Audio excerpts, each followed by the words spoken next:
नमस्कार. 2 दिवसापूर्वी मी एक इंग्लिश चॅनलवर गेले होते आणि त्यांचा मुद्दा होता हिंदी बनाम मराठी जो महाराष्ट्रामध्ये विवाद चालला आहे त्याच्यावर मी पक्षाचा जो विचार आहे तो मांडत होते. त्याचमध्ये मला अँकर विचारलं मला मराठी येत आहे की नाही आणि मी बोलू शकते की नाही.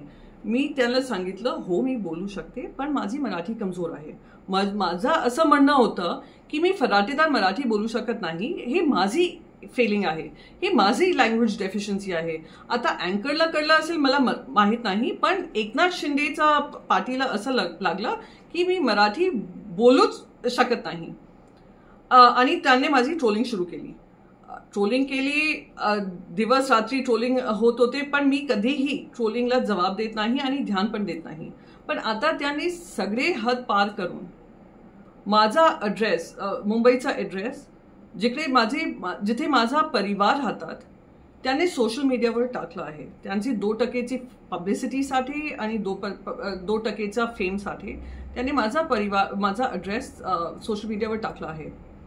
आता काहीतरी असुरक्षित वातावरण तिथे निर्माण झालं तर त्याची जबाबदारी त्या महिला प्रवक्ता एकनाथ शिंदेची महिला प्रवक्ताची होणार, फक्त आणि फक्त त्यांची होणार. आणि एकच बात मी करून आपली बात संपवणार आणि मुद्दा संपवणार की ताई मी अमराठी होऊ शकते आणि माझी मराठी कमजोर होऊ शकते पण माझं इमान कमजोर नाही. अमराठी होऊ शकते पण मी गद्दार नाही.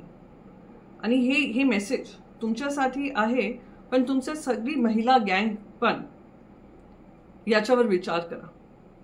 जय महाराष्ट्र, जय हिंद.